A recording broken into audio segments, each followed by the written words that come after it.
correct. 100%. You heard 75% of it, but agreed with 100%. Yeah, that's exactly right. You know, my okay. We have been on this for 40 minutes and have not said a single thing that was airable. Yeah, we have. Everything. Oh my God, are we live? We're live. We When are did that live. happen? We are live. At what point in my meltdown did that happen? 5 minutes ago. No, I just hit it.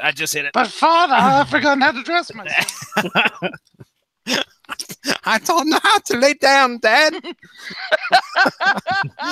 What is this fluffy thing? Where do I put it? What?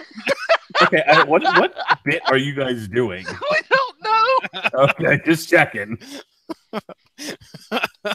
All right. Okay, so, ladies and gentlemen. Oh, what the? Where did the? Here we go. All right. Well, I know I had it. Well, let's put that right there. All right, Jesse, are you okay? I got. I don't know where the lid went to that. I have no idea. There we go. All right. Ants. That's how you get ants, Mark. Do you want ants? It's the middle of fucking winter. It's like winter up here, okay? The ants aren't coming into my basement anytime soon. The Gatorade will be there. The Gatorade could be there one more day. One more day, and we'll be okay. The Gatorade is in a bottle, though, correct? Yes, it's not like on the floor, like sipped up by a straw or anything for the kids. Come on down and get your fill of Gatorade. Just grab a straw. It's on the floor. Don't do that. That's how you get in. Thanks. Thank you. We're just a bunch of savages here at the Starcher household. Okay, all right, let's get this party started. Ladies and gentlemen, welcome to Source Material. My name is Jesse Starcher, and tonight that's not the way to get this started. It just go right off in a tangent. Yvonne! This podcast is on the Instagram. Man. Jessica Jones. Jessica Jones. So tonight we're talking Jessica Jones. Jessica Jones. At some point we're going to start talking about it. We are discussing the 2016 series, I want to say. Jessica Jones Volume 1 Uncaged. Now there was two that I saw. One was from 2015, the Uncaged graphic novel that we're talking about is the first 6 issues of the 2016 series.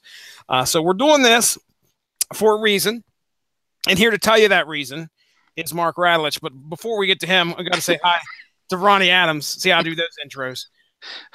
I did a swerve. I did a swerve intro. Ronnie Adams, how you doing? I've forgotten how to podcast, Jesse. What is this? What is this thing that sticks out from my headphones? That's his penis. No. What? Wrong. Why does it always go down that road with you? That's Mark Radulich. Mark Radulich.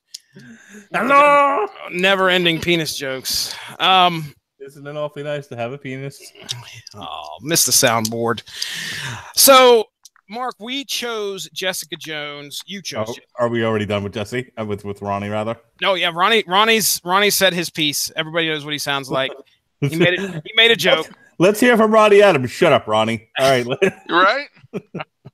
Why did we decide to go with Jessica Jones and talk about that this evening? What's going on? What's going on in the schedule? We're tying it into something, I'm sure. Because you can't count on anything in this world anymore. You can't count on movies being released when they say they're going to be released. They move the dates. They cancel movies. But you know what you can count on? You can count on Netflix to release something when they fucking say they're going to. Jessica Jones. There. What is, Ronnie? Jessica Jones is. Oh, I don't know, Mark. You complaining? All right. There it always is. Are you going to keep interrupting me, or are we going to be professional about this? Oh, now professionalism. Oh, now we're going for professionalism. Yeah, okay. What the heck? 9:45. That's when you mark down. That's when it starts to get, serious. Hey, guys, we're going to start at 9. 10 o'clock rolls around. I think we should make this show on Wednesday, March the 31st. I don't know what you're talking about. I don't know what you're talking about. I was ready to go at 9 o'clock. I was spit spot. Now listen, if you'll stop running the show into the gutter with your distractions and not being able to pay attention to the topic. Running in a gutter. Jessica Jones season 2 comes out on Netflix Thursday, March 8th. So we are going to stop harumphing. We are going to do a TV party for it on the 15th of March. And so to gear up for that, to synergize with that, we here on the source material are going to review a trade paperback of the latest Jessica Jones series. Gotcha. So before we get into the story itself here, like I said, it came out in Marvel 2016. This was, it was after the first series released, right, from Netflix. Yeah, the first Netflix series release. So this comes out after that. Let's, Ronnie, I'll just go ahead. I'm pretty sure because Miles Morales and Kamala Khan show up in the first issue of this, and were they in the 616? The current continuity when. Help me out. What do you mean? I was actually trying to figure out timelines. Oh, okay. I'm bad at this. Okay, this references Secret Wars, though. Does it? Yes, it does. We'll talk about that here in a second. What I'm asking, I remember. Okay, this comic book series came out. Did it come out after the Netflix series that was released? I'm pretty sure. Yes, I think you're right too. I think that's what I'm saying. I'm pretty sure. Why don't you guys keep going here, and I'm going to look up when the first season of Jessica Jones came out. All right, because it'll be on my schedule. What, Ronnie Adams, what do you think of the Netflix series when it released? It was rough. Yeah. It was not what I was expecting, so it took a second watch. Huh? I wish Pat were here. We need Pat and Gavin for this. They hate everything, and admittedly so. I mean, they do. Yeah. They were especially. I'm laughing because they were especially brutal to this show. It had. Well, it was probably one of the most dark of the Marvel series. I mean, Daredevil got dark in some places, but I really think it was dark. Yeah, and it was. It's not a superhero show per se. I mean, it's not Daredevil or Iron Fist or anything like that. It's more of a detective show. Mm-hmm. Yeah, and you have to go into that and go into the show knowing that, and so I did not. So it was like not my favorite thing. It's still, I mean, like I have a respect for it, but it's still like it's not the top of the line for me in the Marvel shows. Would you say it's like bottom 5? Yeah. Okay. I can understand that. I remember watching it with my wife, and I enjoyed it. Jessica Jones she was clearly a broken character, and then deservedly so for all the crap that she had to go through. Well, yeah. In that series by the hands of the Purple Man, but which they did an excellent job in Alias, the first Jessica Jones. Series for Marvel. Mm-hmm. It was Bendis that did that, I think. And and he did this one as well. Mm-hmm. They did an excellent job of taking a man named the Purple Man, just a Z-list character, and turn him into something that you just despise instead of laugh at. Yeah, a very formidable foe. Yeah, and a very twisted guy as well. So many props go to David Tennant for portraying him. Oh, heck yeah. So well in the series. David Tennant's one of my favorite actors. He's my favorite Doctor. For any Doctor Who fans out there, that's everybody except for Ronnie Adams. Not everybody likes Doctor Who. I'm sure there's others out there, like-minded individuals. I don't watch Doctor Who. Well, then you guys obviously are missing out. Ronnie, I tried to get Ronnie to watch a couple episodes, and I watched a couple of episodes. Okay, that's why I don't like it. All right then. So So, I mean, did you get an answer there, Mark? I'm still flipping through the calendar. Oh, listen. Did you do a This search? show. Did you do a search? No, I'm just flipping through my calendar, letting you guys talk. I think that's what he likes to do. He just likes to flip through the calendar. I'll get us an answer. Go ahead, Ronnie. What were you going to say? No, I'll get us an answer. Dear God, I was just saying, this show and my show, I've always been a staunch Doctor Who naysayer. Yes, you have. Yes, you have. And at least I'm consistent. We won't have a discussion about that, but we can both agree on the fact that Doctor Who sucks. No, David Tennant was a great actor. Oh, absolutely. Yes. All right, so we did a Jessica Jones review Wednesday, November 25th of 2015.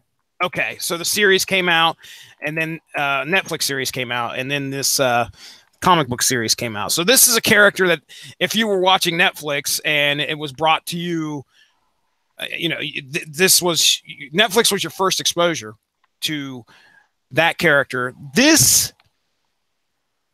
book it doesn't pick up where the other one where the series lays off or anything like that, but you get a sense of the character that was in Netflix is definitely the character you deal with here in this comic book series. So, Mark, what do you think of the Netflix series before we proceed with the book? I loved it. It's probably my second favorite of all the Marvel TV shows. My first one being Luke Cage, obviously, because #Black folks. But oh my God, why is that a problem for you? It's not a problem. Okay. You say things that make me nervous. Are you afraid because I said #Black folks? Al Sharpton's gonna run into your house and hit you in the chair? You never know. Okay. Anywho, so anyway, I loved Luke Cage. It's my favorite of all the Marvel shows. I frankly didn't think there was enough music, and I seem to be in the minority on that. Yes, sir, you are. Everyone's just like, it's too much music. Oh no! I need another concert, please. Can we put another concert in here? Why is there so much music? I hate music. Ugh. Anyway, Father, I've forgotten how to music. No, Ronnie, no. Didn't work. Yeah, this gimmick will go on throughout the show. Yeah, at some point it's coming back up. Well, gee, just when I think there's not going to be a gag reel, never. Ronnie starts doing impressions. Anyway, of your son, who's English, by the way. Apparently, for some reason he's British. Father. Dude, my son is passed the fuck out on the couch right now. I want He was like, bangers a match with me rotten teeth. It's my midnight snack. I need some, Father. Right. Whatever. At least my kid's not hanging out of his clothes and I'm trying to strangle him. I don't know how the hell he got that way either. I don't know how the hell. Why was his clothing attacking him? Dude, there was a couple nights ago, I came up from a podcast and literally one of his drawers was empty because he decided to try on every fucking shirt that he had. And this was at 10 o'clock at night. And I'm like, man. Did he not have the right thing to wear to prom? Time to go to bed, man. Lay down. We give him iPads. We give him all these things. And he's wanting to try on clothes for an hour straight. Before Jesse and I break into a harsh game of whose child is the weirdest. Game on. So anyway, Jessica Jones was my second favorite. I enjoyed the delving into the psyche of a battered and abused woman. I enjoyed the nod towards rape culture in the show. I know that made a lot of guys uncomfortable. A lot of guys we know uncomfortable. I mean, it's easy to say, oh, we'll dismiss them because they hate everything. They specifically hated it for that reason, and they were very dismissive of, and people people pointed to the fact that the show was empowering for women, and then you had guys sort of tearing it down, going, "How is it empowering for women? You know, for her to behave the way she did?" It was empowering because, you know, of the if you think about like the was it the Me Next or Me Too, the Me Too movement that's recently gone on. Not the Me Next movement. Yeah, that's a terrible name for a movement, especially with what's been going on. Me Too. Thank you. When you think about what women are talking about, they're saying that, you know, aspects of our sorry, go ahead. Aspects of our lives are marginalized. You know, the sexual abuse, the mistreatment, and all of these things.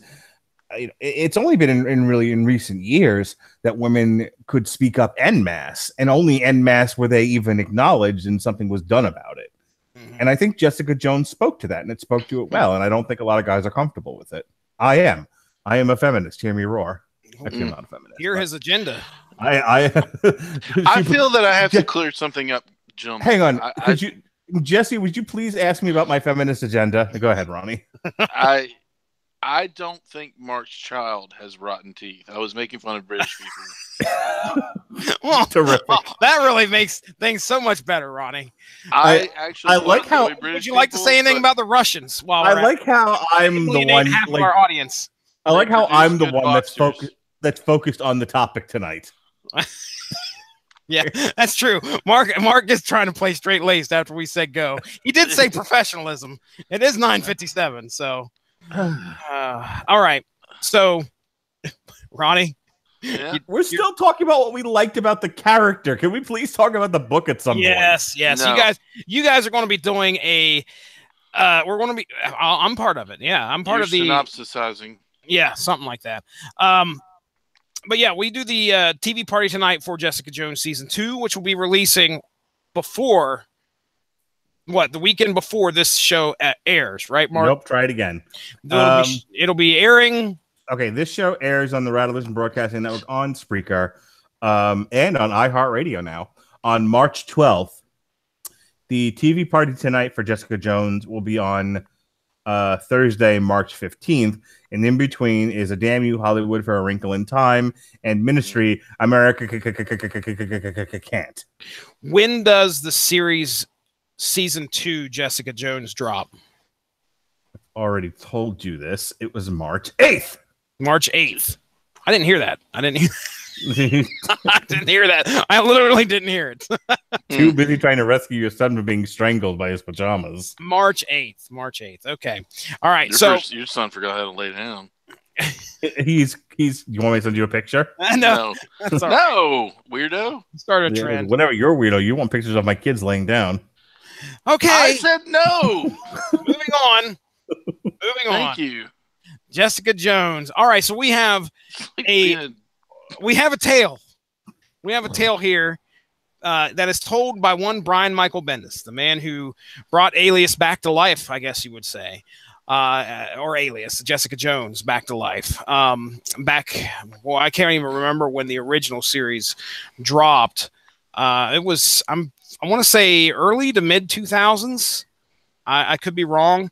I just know that I ended up getting a bunch of Brian Michael Bendis stuff from around that era. And Alias #1 was in that pile of stuff that I got. I got a nice run of Alias. So I still haven't read it, but you guys, Ryan, who's Ryan? I don't even know a dude named Ryan. Let's try Ronnie. Ronnie, you said that was a pretty dark book itself. Yeah. Right? Yeah, it was pretty dark. You know what goes on in that book? You want to know what goes on in that book? Tell me what goes on in that book. Fuck it in the butt. I knew it. I knew it was happening. Why do you encourage him? I had a feeling. So, fuck it in the butt. No. This is Brian Michael Bendis. The artist is Michael Gatos. Our colors are Matt Hollingsworth. Ben Gatos. Oh boy. Bendis and Gatos. Anyway, so we're getting into the beginning of this series. You have reverted to junior high status tonight. Bendis and Gators. 10 o'clock. Okay, professionalism is a 15-minute window. Ladies and gentlemen, 9:45 to 10 o'clock. Mark goes professional, and then 10 o'clock hits, we're back to silly. So, okay. All right, so what I'm going to do here, I'm going to synopsis. We got 6 issues to go through. So I'll do synopsis for 2 issues apiece. Ronnie, I think I gave you the first set. I'll take the second set. Mark, you got the final set, and we're just going to bring up a talking point for each one of those that we have, and then we will call it a night here, go through plugs and all that good fun stuff. All right, there's your format. All right. So he thinks. All right, issues 1 through 2.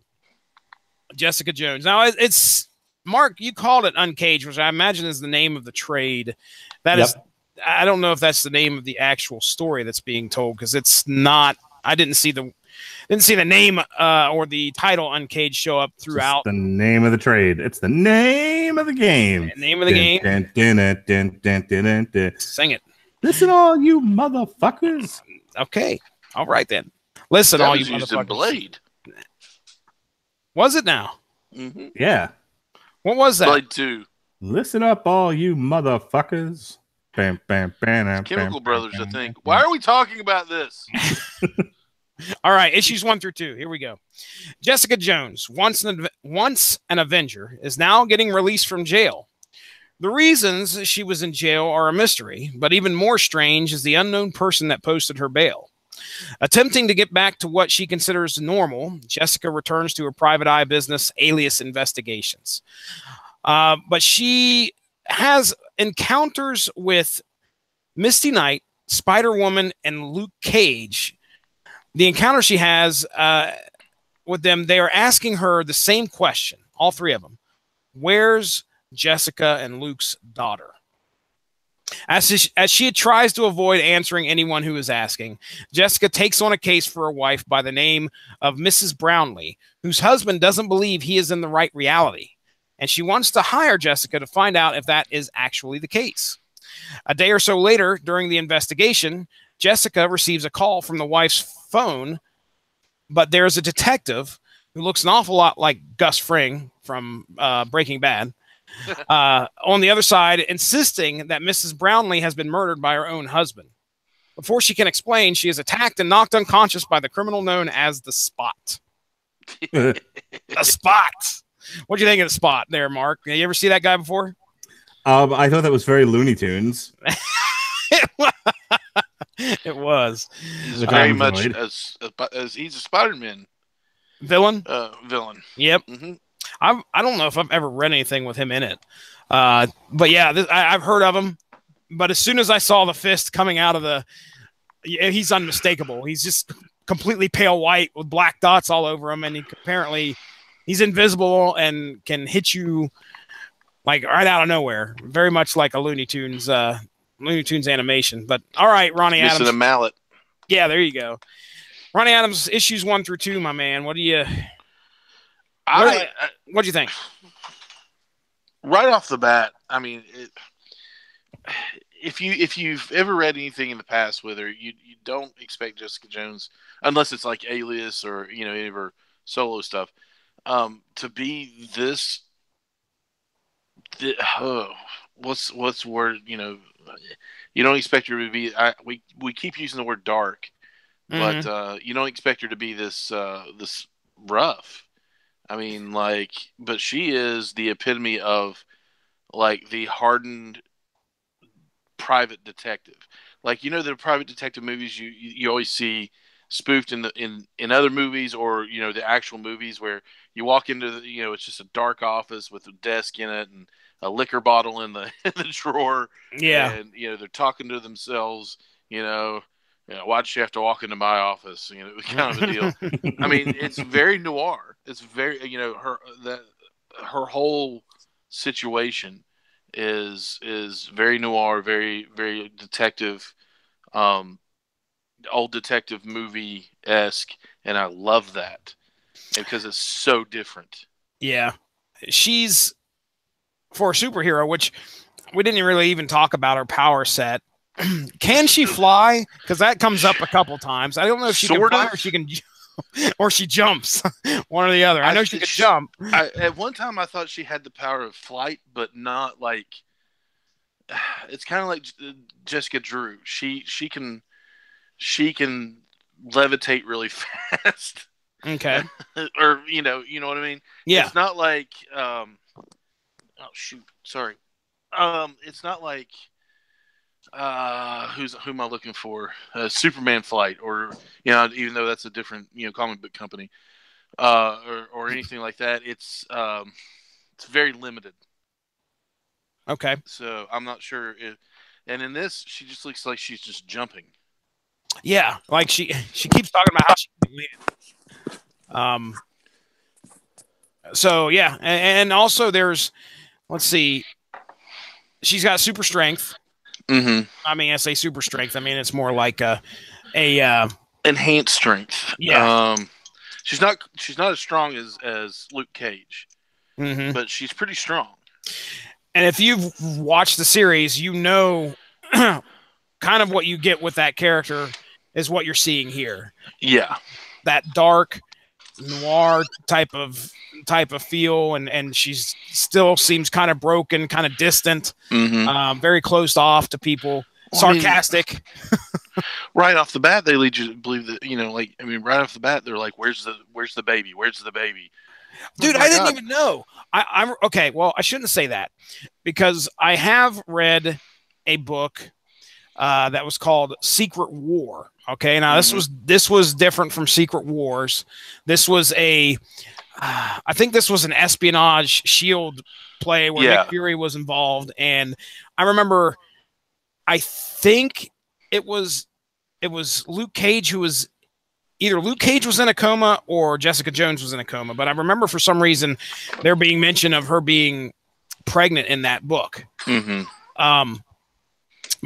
yeah, I knew that she was pregnant at one point. I did not know they had a baby. And yeah, I've read some Avengers stuff where they've addressed them having a baby, and they've shown the baby. I think in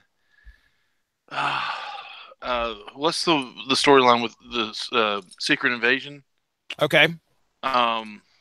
Jarvis is a Skrull, and he kidnaps their baby.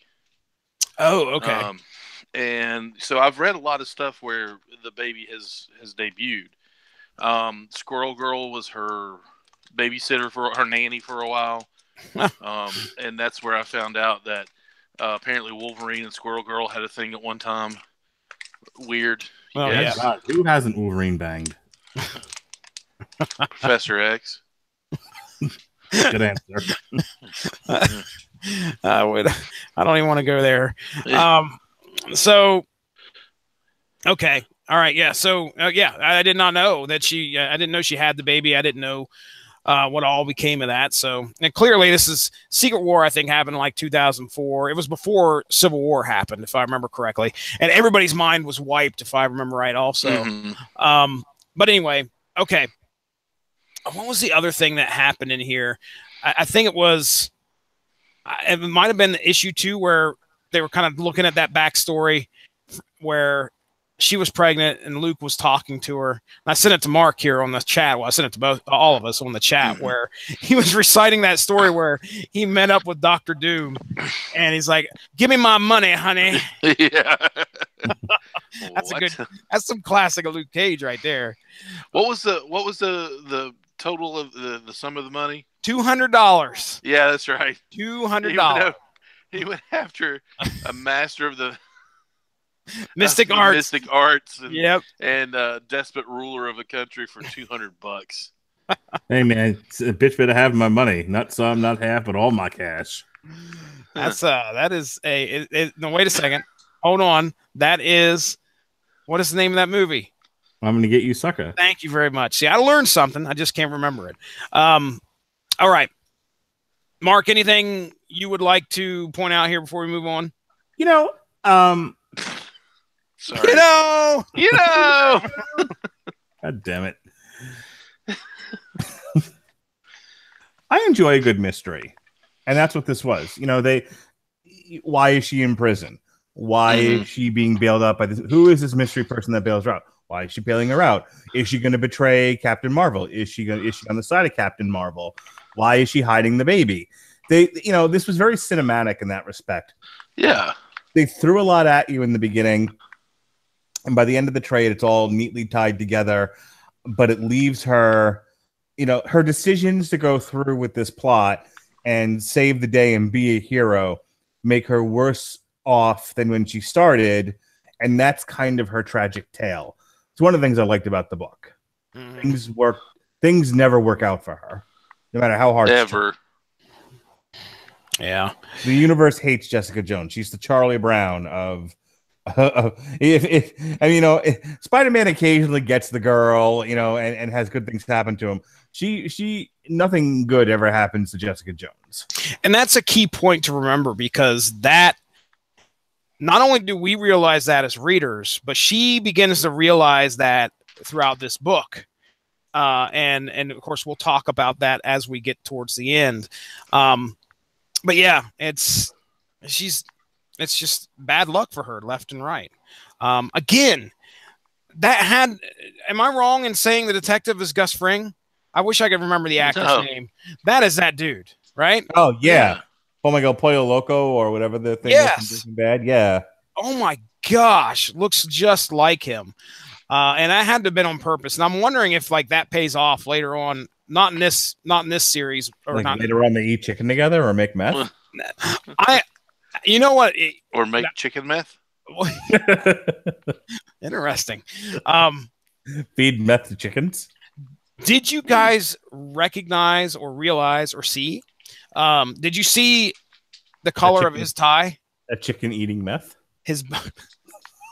The color of Gus Fring's tie throughout the whole issue. Daddy, I want some meth. See? I've already got bad teeth. I've already got rotten teeth. The Source Material podcast hates British people. Apparently. Teasley used to get pissed when I did the British accent. Oh, it was why he couldn't stand it. We'd be in the middle of talking serious sports. I'd be like, Teasley, what are you doing? Why are you get so angry? I'll hang up on you right now. I will end this podcast. Why was he like that? I know. It was. I hope it was a gimmick. Tell us. I was always waiting for it to be a gimmick. He'd just be like, "Nah, I'm just kidding." But no, I was always worried he was gonna immediately end the podcast because I wouldn't stop the British accent. But I couldn't. So I've got the book open. I'm looking for a picture of Gus Fring. Yes, take a look at the color of his bow tie. It's probably purple. It is, and that has to come up later on in the series. This is 12 issues, I think, total. So. Makes me wonder. I don't know, but there was a point where I was like, I wonder if this is the Purple Man somehow, some way. But anyway, that's neither here nor there. My theory that it's Gus Fring blasted into an alternate reality is probably more probable than it being the Purple Man. I'm just putting that out there. All right, let's get into issues 3 and 4. So she's knocked unconscious by the Spot. All right, while she's in the middle of that conversation with the detective. Like you do if you're George Lucas. Poor Jessica. What's the best way I can show I love this woman? Punch her and then tell her you punch her in the teeth. Tell her you love her right afterwards. As she's unconscious. At Lurk, we like to tell people we're going to punch him in their party tit. Party tit? Yes. There's... I don't ever want to work where you work. Yeah, that sounds scary. I work around a lot of women. And they like to threaten to punch each other in the party tit. I mean, I have so many business questions. one and a party one. I'm not an anatomy expert. You just walk up to her and say, "Which one's your serious tit?" Because the party tit's okay today. It's a getting punched, woman. The serious tits better be on alert. Well, I'm just wondering, now that you mention it, is it okay to punch a woman in her party tit as long as you don't punch the normal tit? Yeah, I mean, are we getting text messages? Yes, this is listen. It just says stop it. This is a work related question. I'll have you go ahead and continue the podcast while I deal with it. All right. Don't lie. I'm hoping that he's trying to get answers from his coworkers as to what. It's the woman I work with who said I'm going to punch you in your party tit. I'm texting her right now and be like, "Can you clarify something?" Yes, I know it's 10:15 at night and you have to work tomorrow, but still, we've got serious questions on this podcast. Party tits. All right, issues 3 and 4. So Jessica, after being attacked by the spot, awakes being tied to a chair in a basement. Her abductor, a woman by the name of Allison, claims that she was the one that got Jessica Jones out of prison and is now laying out a convincing argument as to why Jessica should consider giving her information about her so-called friends, the heroes that turned their back on her while she was in jail, essentially trying to get her to become a mole. She allows Jessica to leave of her own free will, and Jessica seems to be considering Allison's point of view. A short time later, Jessica Jones meets with Carol Danvers, Captain Marvel, and discloses her encounter with Allison, and it appears that this has all been set up with Jessica Jones as bait. When Jessica tells Carol that it was Allison Green that she met with, Carol is very concerned, as this was apparently a civilian that Carol had interrogated rather roughly in the past, and has now turned her into a formidable threat, as there have already been 3 heroes murdered with many more expected. Leaving, Jessica Jones is determined to meet up with the detective about Mrs. Brownlee's murder, and it turns out her husband, Mrs. Brownlee's husband, Mr. Brownlee, has been waiting in a holding cell just to talk to Jessica, asking for Jessica, as a matter of fact. So that's issues 3 and 4. So I guess I got the talking point here. This is clearly where they kind of, is it this or is it that? Where, okay, now we have Allison who has talked Jessica into possibly turning on her friends, but then shortly thereafter we find out it's all a big setup by Carol Danvers and S.H.I.E.L.D. Well, I say Carol Danvers. S.H.I.E.L.D. is kind of like left in the dark here. But, I mean, I don't know. At this point, I'm trying to figure out if Jessica Jones is happy with the fact that she was in jail. I don't recall them saying why she went to jail. Do you guys remember that at all? Did they say why? I can't recall. Yeah, they never. I don't believe they ever actually said why she was in jail. Okay. Just that putting her in jail was to make it look like she had fallen as far as she could go. It would be easy pickings for this Allison broad. Yeah, and the point I was trying to make here in regards to the will they won't they thing. I mean, Mark said it earlier. This is a mystery, and almost along the lines of, and I wouldn't say a spy mystery, but like a crime drama. Mark, how many times did you watch S.H.I.E.L.D. where somebody was, or the S.H.I.E.L.D., make that The Wire, and the S.H.I.E.L.D. probably? How many times have you watched that show where they were doing the whole setup and getting ready, trying to get somebody to be bait in order to catch the bad guy? Oh, all the time. Happened quite a bit, I would imagine. Yep. Is your messenger open? Yeah, it is. Hold on. Why would you send that? Madge the Vag added a new episode. What is Madge the Vag? Is it okay to be naked in front of your kids? Why? I don't know. I'm flipping through Facebook as we're doing this show, and I saw that, and I immediately said, I need to share this with you guys.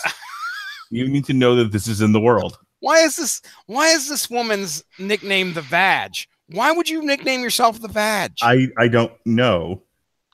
Jesse, I forgot how to do a podcast. She's probably British too. Hold on, I need to hear if she's actually British. Let me turn this up. Oh, good. We're putting the show on hold for this. Well, Madge the Vag. Get on, yeah. Let's hear what she has to say. Okay, fast forward. I want to hear.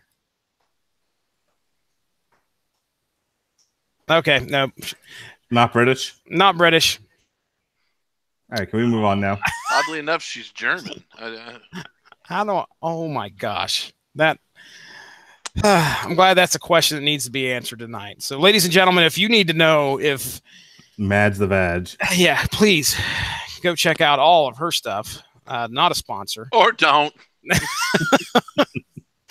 All right. So yeah, furthering the crime noir theme here. Is Mad's the Vag. Yes, Madge the Vag. This is going to be a thing, isn't it? Let's talk about Luke Cage before we move on to 5 and 6. Let's. I kind of left him out of this. A good bit of this book is Luke Cage's struggle to try and deal with the fact that Jessica just will not tell him where the kid is. And it's almost kind of heartbreaking to watch Jessica throw what she had, if there's anything left between her and Luke. I don't even know if there was at the beginning. In the TV episodes themselves, it's definitely a strained relationship, if there's a relationship there at all. Very thin line. I have two questions. Ronnie, one, does this follow in the same continuity as Alias? Is this the sort of one continue in the Pulse? Is this all one continuous story? I think. Okay. And have you heard of the, I think it's a middle school teacher who ran a white supremacist podcast? Have you heard about this? No, I haven't. A Florida school is investigating a social studies teacher who was behind an anti-Islam, anti-Semitic, racist podcast and social media account. Wonderful. That was all over the news this morning. Wow. Oh, good. I haven't heard anything about that. Podcast, ladies and gentlemen, for your niche talk radio market, there's comics and then there's white supremacy. Choose one, but choose wisely. Yep. Anyway, what? Yeah. All right, back to the serious topic Luke of Cage here. Okay, Luke Cage. Tell me what I really felt for him in this, because I mean, here's a guy, like I've read some of Alias. I haven't read all of it yet, but I've read some of Alias, and Luke Cage and Jessica Jones obviously become a thing. And, it's like he's like the only guy that really understands her. And how many times as a man have you been in the position of apologizing for a crazy woman? And like everyone else is like, run like hell. She's nuts. You're like, no, you don't understand. You don't know her the way I know her. That sort of shit, and then, they get married and they have a kid. And then all of a sudden, for no good reason, she ends up in prison. The kid disappears. And he's like, just give me at this point, like, you're a lunatic, and that's fine. Be a lunatic somewhere else, but give me my child. And then, like, the pain that she has in keeping it from him, knowingly keeping it from him, because she has this mission to accomplish, and she can't let him in on it, lest anyone find out that she's, full of shit. And, and at the end of the day, yeah, she saved the day, but she loses her daughter. Mm-hmm. And it's like, I mean, see, this is like when my wife asked me, like, why do you read comics? Like, this is why I read comics. Because when they're written well, they're written about people with real issues, stupendous abilities, but real human issues. Because take away the fact that he can't be he can't be penetrated, and she's unlike Matt. Oh, let's giggle. You know what I mean, you silly guys. I wasn't laughing. He's invulnerable. She's super strong, but that's not the point. That's not the point of the book. The point of the book is their internal their conflict with each other and internal conflict. And internal conflict. No, you're absolutely right. You're absolutely right, Ronnie. Hold on. I want you to make that into a ringtone for me. You're absolutely right. Yeah, absolutely right, Jed. Yeah, absolutely right. The guy's an asshole. You know he's an asshole. Reference, please. Who's chips? Come on, Ronnie. You know what that reference is, right? Yes. Tell him. You tell him. I know what it is. Ronnie tries to not look like an asshole, but then looks like an asshole. You know what his asshole. You know Well, that was harsh. You tell him. You tell him, Ronnie. You tell him. Okay, nobody This podcast is continuing until you tell him. He has no idea. I don't really know. I can't think of it. It's weird science. Oh. Okay. That's Anthony Michael Hall drunk calling Bill Paxton an asshole. Chet. Just an asshole. You know he's an asshole. With a haircut like that, you know he's an asshole. Dude, that's a deep reference. You know how long it's been since I've seen that is a deep. It's been a while, man. It's an iconic '80s movie, but I seriously have not seen that probably in over 15 years, if that. Probably more than that. All right, so here we go. All right, let's get into issues 5 and 6, and then Mark Radulich will send us out of here with his final talking point. So here we go. We last left Jessica Jones getting ready to walk into the holding cell to talk to Mr. Brownlee, this murderous dude that she was initially investigating. And I think she somewhat blames herself a little bit too, because of all the crap that's been going on around her. At one point she was tailing Mr. Brownlee, and then something happened that I think she noticed. That was when she noticed Spider-Woman, and she took off after him, or excuse me, took off after her. And she lost track of this guy. So she probably blames herself for the fact that this, or at least feels somewhat responsible for the fact that this guy murdered his wife. Now, remember, this guy says that he did not, I'm scared to even look. What is this? The asshole. Okay. All right. That's all right. I'll watch that here. I haven't looked at it. It's the weird science clip, I think. Oh yeah. Okay. So yeah, I mean, this guy's now we're wondering, is he actually batshit crazy, because he was saying he was from a different reality, and that was what his wife was initially concerned about. But now his wife is dead at his own hands. So because nothing matters. Yes, the discussion with Mr. Brownlee leads to some revelations. Number one, he is most likely from a world prior to the events of Secret Wars. For those that have not really, me and Ronnie, I think me and you covered issues 1 through 9, didn't we? Each issue, right? Yeah, we did. Yeah, we did. You can go back in the archive, check those out if you can find them there. But I can tell you, the sum of it all is a bunch of heroes came together. And Ben Grimm turned into a wall. Johnny Storm became the sun. Turned into the sun. There was some very bad stuff that happened, and our heroes of the Marvel Universe had to make a decision and brought all of these alternate realities down to one. And that's the current Marvel Universe that we're seeing.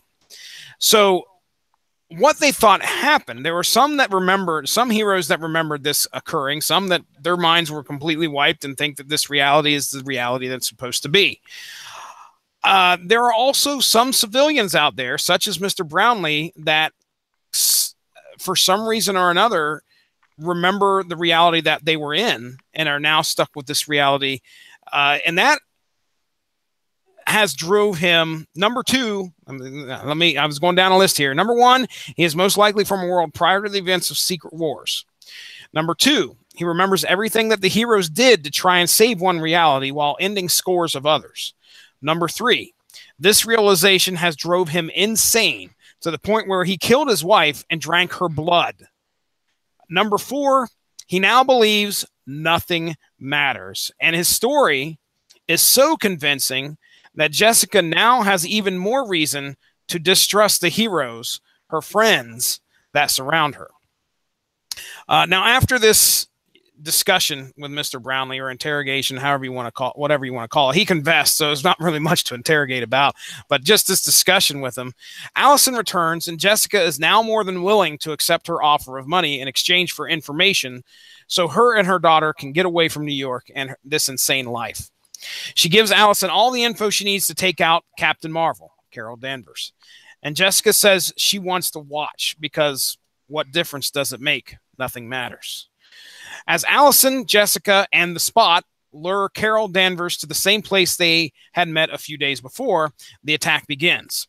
Using technology to dampen Carol's powers, Allison has the upper hand, gloating and giving her details about the next few superhero hits that are coming after Carol is killed. Finally, Jessica looks at Carol and asks if that is enough, and the jig is up. Allison and the Spot and her thugs walked into a shield trap, and the bad guys are now under arrest. Somewhat satisfied with saving the day, Jessica heads to her mother's house to go see her daughter, only to find that Luke Cage was there a short time earlier and took their girl with no intent on forgiving Jessica for the anguish that she had put him through. And that's how we end issues 5 through 6 there. So, Mark, what's your thoughts, man?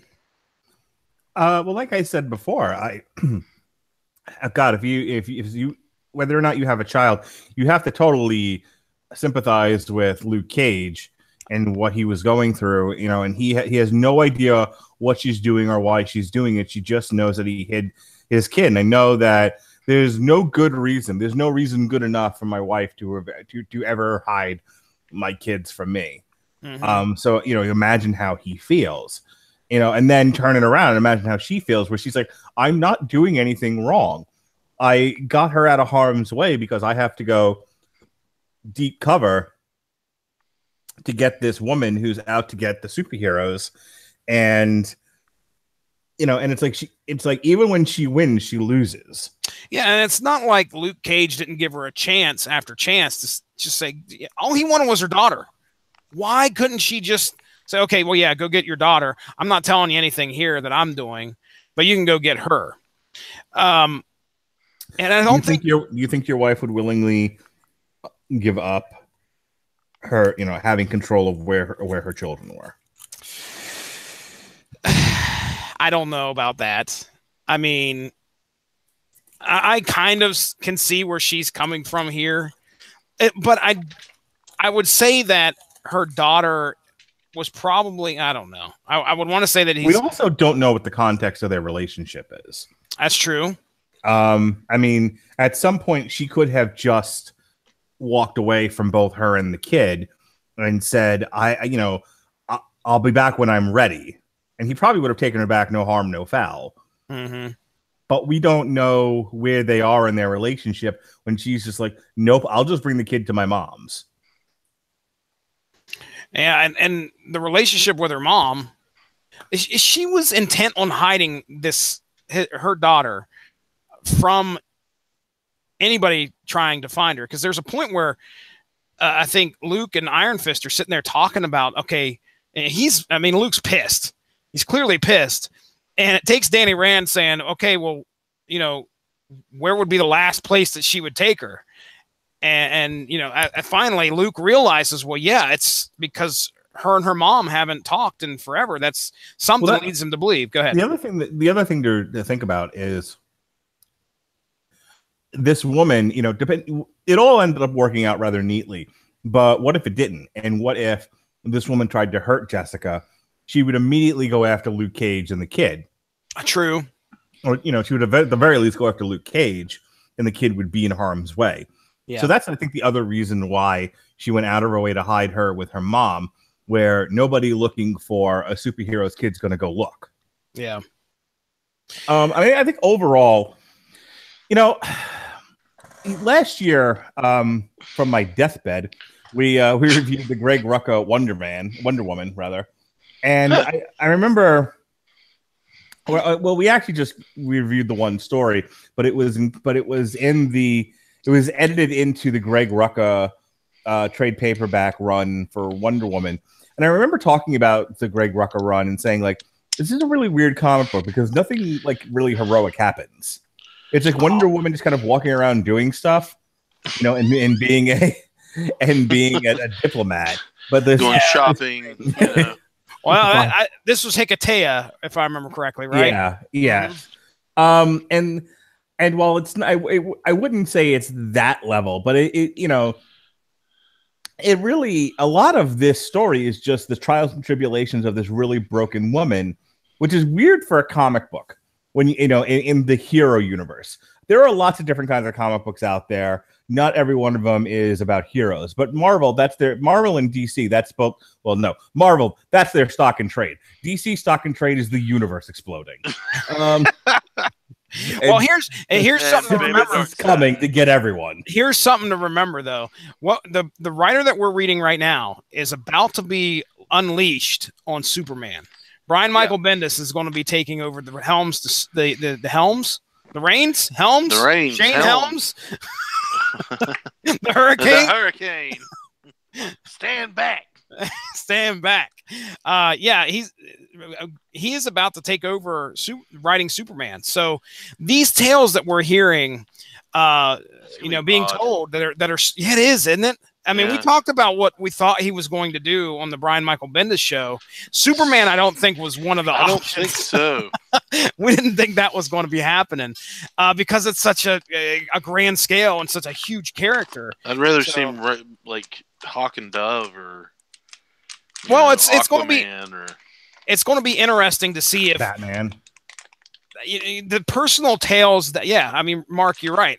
He can write a dark character, a brooding character. Jessica Jones are both of those things. Superman is not.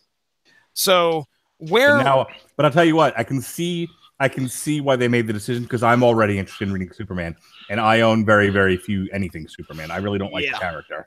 Yep, it'll be interesting to see what his take will be and how he spins a tale and how he tells a story with Superman at the forefront. So, but anyway, these realistic stories, just like you're talking about, Mark, compared to the universe crashing DC, it's stark contrast. Anything else before we close up shop here? Nope, I'm good. All right, Ronnie. I'm good. You got any final thoughts on the book? Did you like it? What'd you think? Yeah, I mean, I just kind of keep it the same. In the same, for me, it's in the same vein of Alias. It's just like, really dark. Yeah, it was all over the place for me, kind of. Yeah. On the second read, I kind of understood. I didn't understand what the hell the point of the Mr. Brownlee was until I read it the second time, and the purpose of him is to make Jessica Jones and you, the reader, doubt her allegiance to her friends, and because what he's talking about there, if you're familiar with the Marvel universe, then you know this guy is telling the truth because that happened. And what a twist! That happened, and you're sitting there wondering, well, is she going to ask? And she does. And I think in that final issue, she asked Carol Danvers, hey, did this happen? Did this actually happen? And Carol just brushes her off. Does not acknowledge anything. If I remember correctly, she just kind of brushes her off. And there's a panel where Jessica Jones just kind of looks at her, and she has this, like, you're full of shit look on her face, or more along the lines of, okay, this may be worth investigating to find out if that actually happened. But regardless, that's why it was kind of all over the place for me. I thought it would be more grounded than it was. Oh shit, here we're talking about Secret Wars and what happened in Secret Wars and how does that tie into this? I have to say, I really enjoyed this. Okay. Like I said, I like a good mystery. I like that. I like the fact that despite it being tied up at the end, Jessica still loses her daughter. She really got nothing out of this. Oh yeah, that last panel is her on the grounds with her face in her hands, and she's kneeling and she's bawling. It's sad. Yeah, I mean, I know Ronnie doesn't necessarily. Ronnie likes to read comics to escape, and to a degree, so do I. But I also like something that really pulls at the heartstrings. And gives you something really gritty and thick to bite into, and to me, that's what this was. Yeah, no, I enjoy a good storyline as well, and tugging at the heartstrings and things like that. That doesn't bother me. I think mostly when I say I read to escape, I don't like political stances in comic books. That's where I was going with that. Mm-hmm. Mm-hmm. I don't think there's anything politically political about this. Oh no. I didn't think so either. I didn't mean this. I meant the Flintstones. That dark time in source material history. Oh, Ronnie. When is Snagglepuss happening, by the way? Is that happening sometime soon? It's not. Let's see. Ever. Let's go to the calendar. Schedule. I'm about to start doing the Ronnie Adams. Jesse, get out the show. Jesse in the show. Power Metal Ronnie. Get out the show. Mike, don't look at the calendar. Don't fuck yourself, Ronnie. All right. That was harsh, Mark. All right. So the trade paperback for Snagglepussy comes out on August 28th. We will be talking. We will be recording it on September 3rd, and it'll be up to air when I get back to my crew. Day. On September. No, you're not. On September 10th. Oh, awesome! All right, so I got to. My entire September calendar is falling apart. Well, it's because you want to read Snagglepuss. Calendar. I'll tell you, but let me. Can I tell you something? Can I share with you some thoughts? Do it. Here's what I've learned in the first 3 months of 2018. That I need to put some stuff on the calendar and then let there be open space, especially when it's 3 and 6 months away. Because what I'm realizing is that there's a lot of stuff that comes up over time that I didn't anticipate, and a lot of things get bunched together. Like Voltron just came out. We're not going to get to Voltron till June. Ooh, ouch. Yeah. There's nothing I can do about it. There was no space on the calendar to do a Voltron book, which I've already picked out for you. It's fine. And that's real good. That's good. You're welcome. Gee, thanks, Mark. and Voltron season 5, which is already dropped, by the way, but we're never going to get to it, the way that I want to with everything else going on. So, I mean, we might be able to get to it a little bit sooner, depending on when Orange is the New Black drops, which I'm anticipating it drops at the end of May. But the whole point of this rant is that what I've learned is not to book out the calendar 12 months in advance every single day, because I can't anticipate when something like a Lost in Space is going to come out or whatever, and then I got to adjust. And the other thing that I'm realizing is that apparently studios are now just fucking with me. There's this guy who tries to plan his entire year's worth of podcast based on the movie schedule. Let's just keep moving things and canceling projects, Gambit. So, I give up. Oh, did you actually learn? Have you actually learned? That's my question. I don't honestly think he's not learned. But there is. I like to think that there is some cigar chomping, film, foil, movie producer in an office somewhere in a cloud of smoke, and he just lowers his head and screw Mark Radlich. Access to the Google Calendar. I'll be honest. If you look at the 2019 calendar, there's a lot of holes in the calendar right now, because I'm just putting on there the movies that are coming out. I haven't even stuff based around the movie. 2019 or a calendar. But wherever there's blank space, I'm not backfilling things. So there. All right, good enough. Well, I think that brings our discussion about Jessica Jones, Uncaged. Can I read you the 2019 calendar? No. Gosh. We are, let's see. We're closing up shop here. I think we're going to get to our plugs. I don't think there's much else to say about the book itself. I look forward to the new season. Me personally, I'm curious as to what they're going to do with the new season. I don't know much about it. I haven't really watched them. I think I may have seen part of the trailer, But well, I mean, she has to deal with the fact that she fucking murdered the Purple Man. The Purple Man. So that's she didn't. She wasn't necessarily responsible, but she was there when allegedly Daredevil died. So that's a lot of death in a very short period of time for a woman who was already kind of broken. Well, I was impressed with the first season. I hope they do well this second season. I know Luke Cage will be, because I saw that in the previews. Cage will be in there. And we'll see what we get. So let's go ahead and get on out of here. Ronnie Adams, sir, what do you have upcoming on the Screaming Boy Network? Wait a second. The Screaming Boy podcast. No. On the Screaming Boy podcast, you know what depresses me? What? That the sixth Transformers movie fell off the calendar.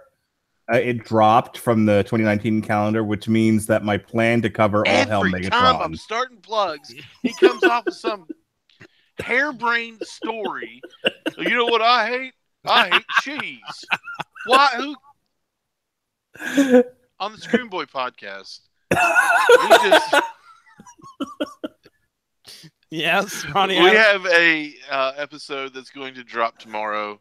As you know what got dropped? Transformers 6 from the 2019 calendar. I can't believe it. You know what makes me sick? You know what makes me so angry? Ronnie Adams, do you have any idea what that is a reference to? My life.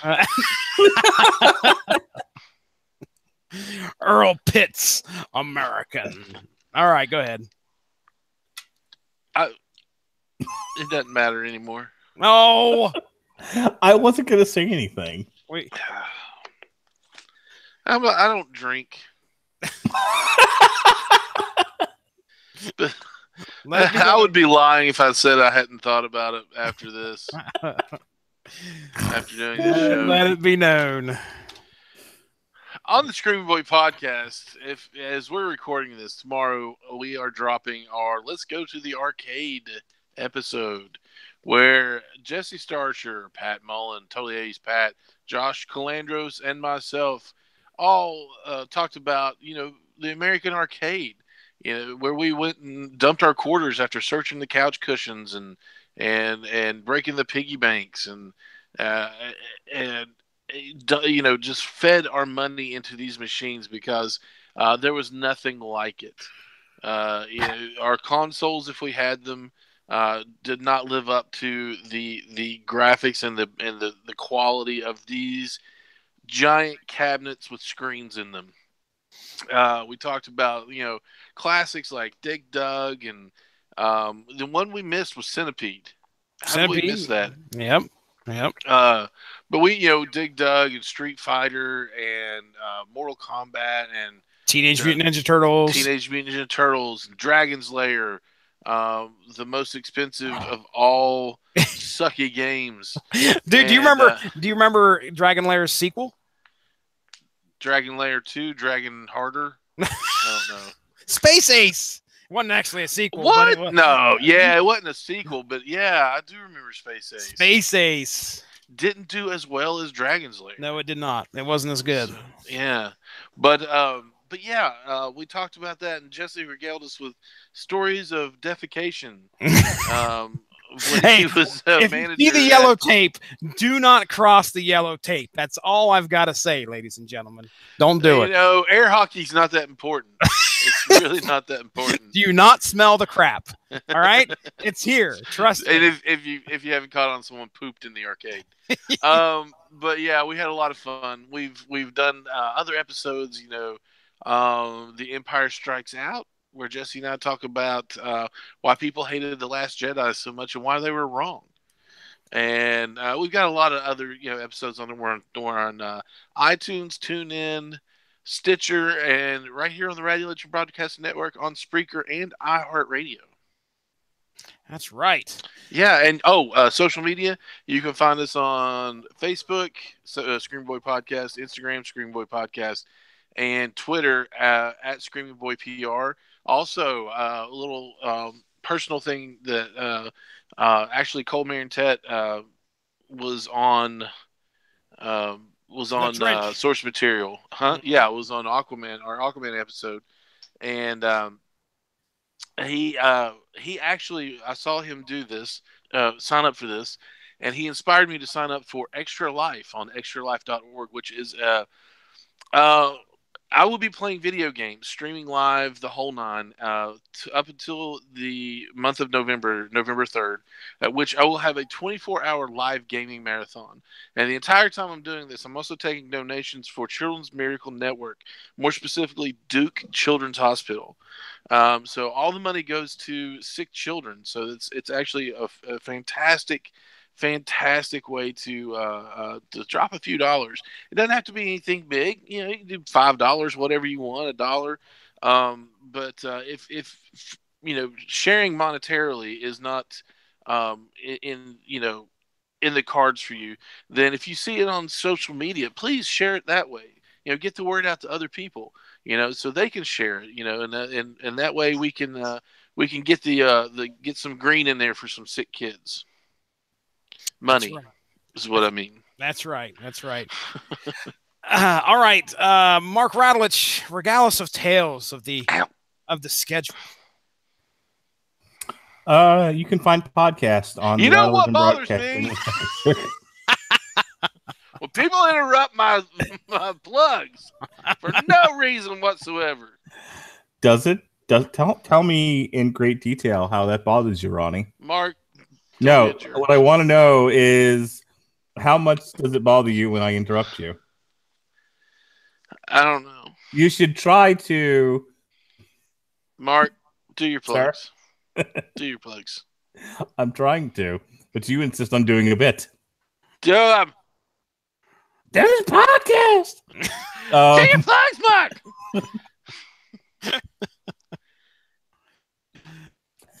Tomorrow night on the Radulich Broadcasting Network on Spreaker. Do it faster! Damn you, Hollywood. Death. Kill me. Swear. No, seriously, do them faster. Tomorrow night on the Radulich Broadcasting Network here on Spreaker and iTunes and iHeartRadio and Stitcher, we'll be reviewing the new Death Wish with Bruce Willis. We've got a schedule change here on the Metal Hammer of Doom. We were going to do the new Andrew WK, but quite frankly, the new Andrew WK sounds like he got sentenced to doing PSAs for like suicide hotlines. Yeah, it's not good. Wow, really? Yeah. So instead, seriously, go listen to it. It honestly sounds like he got sentenced to community service, and so he decided to spend his community service time writing an album that's a PSA for, like, you know, suicide prevention. I don't want to talk about it. I'd rather talk about a good album. So we're gonna review the new Fu Manchu. That's right. Oh yeah, because Clone of the Universe. That's natural progression. Ronnie's favorite stoner rock band, Fu Manchu, Clone of the Universe. We're gonna have fun with that one. And then Thursday, I have the dubious honor of prosecuting the 1974 Charles Bronson classic, Death Wish. You can hear the excitement in his voice.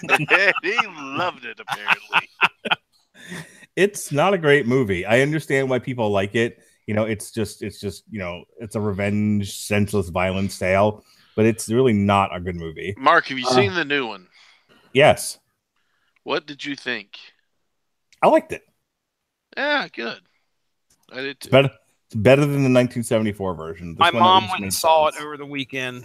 She used her movie pass. She's used her movie pass way more than I have. And better than Red Sparrow, that's for sure. She went and saw Black Panther opening weekend. Nice. And I still ain't seen it yet. Way to go, Mom. How was it? It was good. All right. Jesse, you're gonna go see Tomb Raider when it opens up and join me and Ronnie on Damn You Hollywood? Oh yeah, I'd be glad to. Okay. Well, then you got to see it opening weekend. Oh, okay, sure. Seriously. All right. I will. I will. I'll legitimately go watch it. You have to have seen the movie by March 20th. That's when the show airs. Okay, I will be there. Seriously. Seriously. All right, so yeah, we've got Mockingbird that went up today, Death Wish tomorrow, Fu Manchu on Wednesday, and then the 1974 Death Wish on Thursday. The following week is spring break. Woo! Show us your tits. Show us your party tits. just one, only just one party tits. I see business out, and I'm gonna have trouble. All right. So you'll hear this show air on the 12th in its edited form, where Jesse's going to attempt to edit out the snarkiness between me and I'm running Gabriel. And then we'll be reviewing the new Wrinkle in Time from the Mouse, the House of Mouse, and Ministry America Can't. Much unlike the Screaming Boy podcast. And then we have a TV party tonight for Jessica Jones. And then finally, it's Tomb Raider week. We've got source material, Tomb Raider Volume 1 from Dark Horse, Season of the Witch. Then we've got the new Tomb Raider on Damn You Hollywood, which, Robert will not be there, but instead I'll have Ronnie Adams of the Screaming Boy podcast and Jesse of this one. And then he butchers mine and forgets yours. The Metal Hammer of Doom will review the new Judas Priest Firepower, and then finally we're going to put Lara Croft Tomb Raider Cradle of Life on trial, and that about wraps it up for me. All right, if you want to learn about corgi butts, all I ask. Do you like it in the butt? What? No. Corgi butt. Corgi butt. Do you like it in the butt? I said what? Corgi butt. We had a great time. It just aired today. I haven't had the opportunity to promote it, but I can tell you right now, if you have not had the opportunity to listen to me, Mark Radulich, Ronnie Adams, and special guest co-host Alexis Hana from Honeysuckle Rose Creations, get on and talk about Mockingbird and her feminist agenda. Yes, it was the last 3 issues. It was a 3-issue series, okay, of Mockingbird Volume 2. There was a bit of number one, it was a good story, but there was a bit of controversy that occurred and a lot of neck bearding, apparently. And also there's a great 5-minute rant that I went on that no one got to hear. So at least if you could tune in for the gag reel. That's at least what you can do. You can find that on Spreaker, and there's a chapter. Unlike Spreaker, you can put chapters in there, and from henceforth, you can click on Gag Reel. Just hop right to it. A listen's a listen, in my opinion. I don't care how you get to it. Right, Ronnie Adams? That's right. That's right. That's right. All right. Go give the Radulich and Broadcasting Network Facebook page a like to stay up on top of all the great podcasts that we have to offer. I think if I get a chance tonight, I will post the next 3 months of the source material podcast because we have reached March and we may have some content that anybody out there that's listening may be interested in hopping on an episode with us. Me. The 20. I've got you scheduled for the next 2 years, Mark. Don't worry. Okay. So March 26th is Superman, the Many Worlds of Krypton. And April 2nd is Injustice: Gods Among Us, Volume 1, Year 1. It's going to be a good one. I remember that one. Is Ringside, Volume 1, Kayfabe. Nice. And now, because of the stupid fucking schedule change, April 16th is Monsters Unleashed from Marvel. We're skipping a week to do a pair of TV Party Tonights. And then we wrap up the 30th. We wrap up April on April 30th with a double shot of Thanos Rising and a revisit of the Infinity Gauntlet storyline brought to you by the good people at Marvel. Oh, it's good stuff. I'll tell you right now. Have you read the Infinity Gauntlet, Mark? Yes, when I was a kid. Okay. Well, I'll tell you right now. I think it's Ron Lim that does the artwork for that. I'll have to look at it again. I'm pretty sure. Stuff. Man, I love the artwork in that in that episode. Yeah, that episode, Ronnie Adams. I call them episodes because it's my podcast. You want me to keep going? Is that how many? We'll go ahead. We'll stop there. It'll show up. On May 7th is He-Man Thundercats. Oh yeah, I 14th know we are going to get a guest for that one. I'm fairly sure. On May 14th is that'll be Clifford. Green Arrow, the Longbow Hunters. On May 21st is Deadpool versus X-Force. And then we finish up May with Star Wars, the Han Solo miniseries. May get a Dueling Ogre on for that one. Did you see? Very possible. Very possible. In Did June. you see where Solo is actually drawing some heat from their movie posters? No. Yes, because they're rip-offs of album covers. Right. Are they really? Yes. I did not. I like that you said that with so much disdain. I found it interesting. Mark found it boring, apparently. June 4th. He's got a schedule. He's got a schedule. Lost and Found. Okay. June 11th is X-Men Legacy Volume 1. That'll be some heavy on the Legion. Yes. For that. June 18th is the Fantastic Four, The Trial of Galactus trade paperback from John Byrne. And then finally, to round out June, we're going to take a look at a book that I got from Ollie's. JLA Salvation Run. Yeah. Yep. Good book. Right. Mark, taking it back to the X-Men Legacy. That is in July. No. I'm just kidding. That is corresponding with the Legion series on Fox, right? It sure is, Ollie. All right, good deal. Because I may reach out. It depends on how squirrely I'm feeling, but I may reach out to the guys that actually do the Legion podcast that I listened to. I listened to the whole podcast last year when I was moving. They did an episode by episode breakdown, and that's all they ever did. You can go and listen. And it's like they just went on hiatus, and I imagine they're coming back here when the new series comes out. But I know they've got some history with the character in the comics, so I might reach out to one of them, see if they're interested in coming on. Possibly, we may actually have a guest for that. But I'm sure that Josh Calandris would probably be interested too if we ask him about it, because he was a big fan of the show itself, and I know the character also. But anyway.